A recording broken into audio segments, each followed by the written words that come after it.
Вот у нас была семья интеллигентов, мама преподавала, кандидат химических наук.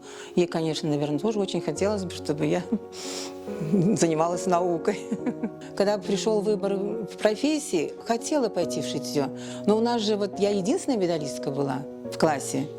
И как-то мне учителя, шитье, это знаешь, это как-то несерьезно. Пошла в прикладную математику, тогда было очень это модно, такая элитная специальность считалась, прикладная математика. Закончила и ее с отличием.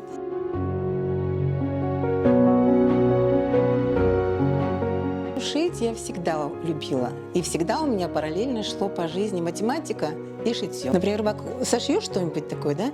А там бабушка, прабабушка, все соберутся. Ты посмотри, как она хорошо шьет. Ты посмотри, какие у нее стежки, ровненькие, аккуратненькие. А это все на ус наматывается же, да? Думаешь, хорошо, значит, я что-то умею делать. Очень быстро получается достичь какого-то результата, когда тебя хвалят.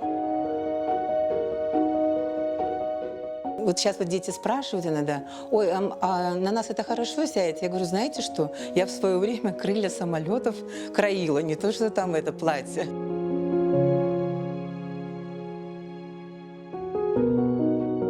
Закончила институт, поступила в аспирантуру. В аспирантуре, кстати, бывает много свободного времени. 22 года, хочется очень красиво одеваться, да? Я же не училась, получается, шить. Кто мой учитель? Это вот школа. Очень много у меня из школы пришло моих знаний по шитью. Потом журнал «Бурда». В Ташкенте тогда открылся центр Бурды. Вот заходишь в этот центр Бурды, и все там есть. Вот царство для портних, для рукоделиц. Каталоги все, журналы все, такие ткани их специальные уже собранные, наборы такие. Сшила себе сразу из Бурды такой яркий, красивый, цвета фуксии плащ. Сразу же начали приходить хорошие клиенты. Вот не знаю, почему-то очень не доверились мне. Кандидаты наук были, потому что я же из института. Это были завкафедры. Меня же в моих глазах они меня и поднимали. Каждый клиент меня учил шить. Я научилась слушать клиента, что он хочет, как он хочет. И на каждой примерочке вот это все вот уловить, эти тонкости, это каждый клиент меня чему-то научил. Самое большое признание, если они придут завтра с новым заказом.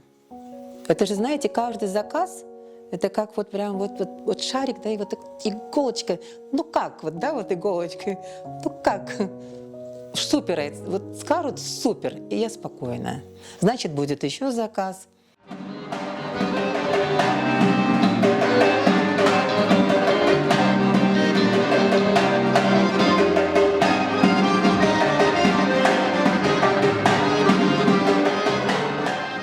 Сколько ты отдашь, столько ты и получишь обратно. Поэтому я не боюсь отдавать. Вот я максимально отдаюсь, максимально. Я знаю, что все это вернется еще даже больше. Мне это эмоции подпитает, потом я всю жизнь буду смотреть вот на это все, радоваться, гордиться. Я больше шью сценические костюмы. Почему это мне больше всего нравится? Потому что такого нигде не купишь. К сценическому костюму немножечко другие идут требования. Платье должно быть танцевальное, им должно быть удобно в танце. Оно не должно быть такое прям нагроможденное, облегченное. Руки должны подниматься, развиваться должно это красивенько. Бывают такие заказы. Вот 3 дня, 33 костюма можно сделать? А что такое 33 костюма? Это значит несколько единиц. Это халат, это фес, это фарланта, это иногда и штаны, и платья, и еще что-то, да, и подъюбник еще. Все наше богатство нужно использовать и показывать. Это все стало более так доступно. Хорошо, сшили мы первые самые костюмы, там, зеленые, с монетками, с тесьмой. Хорошо, сшили красный тоже, с тесьмой, с монетками. Сколько это может продолжаться, да? И хочется же нового.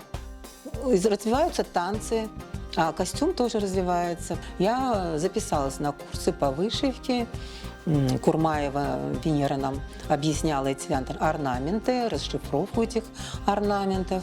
Кыпчакова обучала ручной вышивке. Именно ради этого я и обучилась, чтобы потом как-то применять, чтобы на языке художников объяснять, что я хочу видеть. И с художниками мне удобно работать с теми, которые умеют шить. С Майре Ханум Люмановой мне очень удобно. Она сама шьет, она не нарисует что-то такое вот невероятное, что невозможно сшить. Она нарисует так, чтобы мне было понятно, как это потом превратить в технический рисунок, потом уже в выкройки. И Линия Велиляева, она точно так же умеет шить.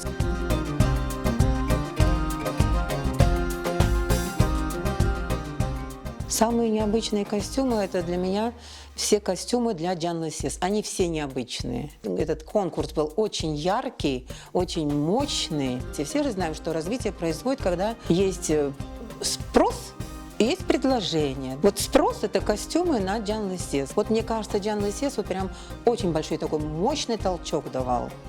Потому что уже рождаются эти новые костюмы, там вот и много нового получалось.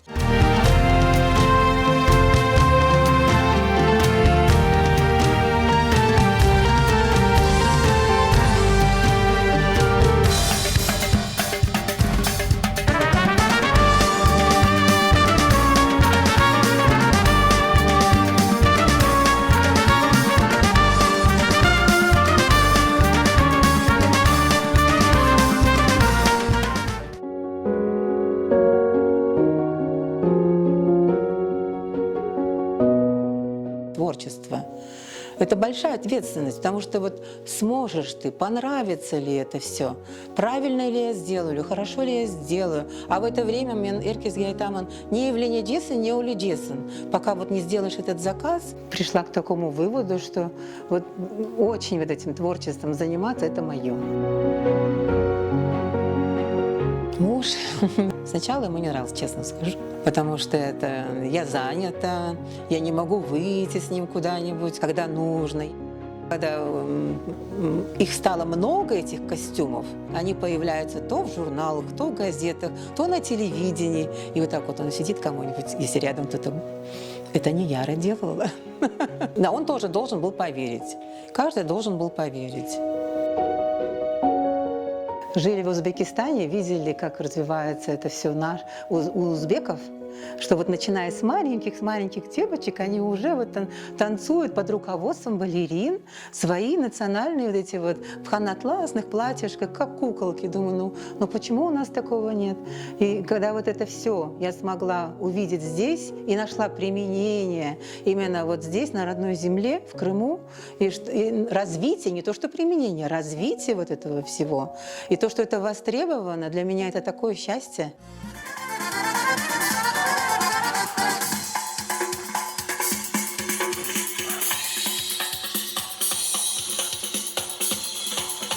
Большая часть в этом процессе именно лежит на обычных портнихах. Как я себя называю, я самая обычная портниха.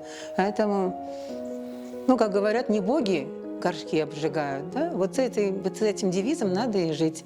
Кто-то это делает, вот обычный человек, такой же, как я, сидит, кроит, шьет, поет. И получается такой результат.